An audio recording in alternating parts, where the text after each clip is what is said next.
haatan waxa dhinacayga taagan dadayaal Mawlid Xuseen Cadiid Mawlid wuxuu isaguna kamid yahay wariyaasha tababarkan qaatay Mawlid waxa nooga warami doonaa doorka ay wariyaashu ku leeyihiin ka waranka arrimaha deegaanka iyo tababarkan faa'iido uu leeyahay isaga maadaama markii labaad uu ka qayb galay ay tahay Mawlid ma soo dhaweynaya warbaahinta Careedeg iyo Naciimaba aad iyo aad bay mahadsan yihiin tababarkan waa markii labaad aanu halkan ku qaadano iyadoo wariyaal kala duwan lagu tababaray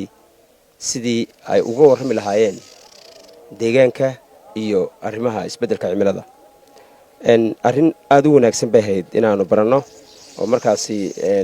aanu wax badan xoog badan ka helno kooxda tababarkan bixinaysay ee igad ka socotayna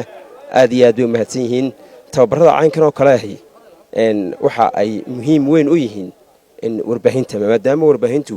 ay dadka u sheegayso isbeddelada cimilada oo dhibaatooyin ba'an bulshada ku keeni kara haddaan xogo la xidhiidha aan la socodsiin aad baad mahadsantahay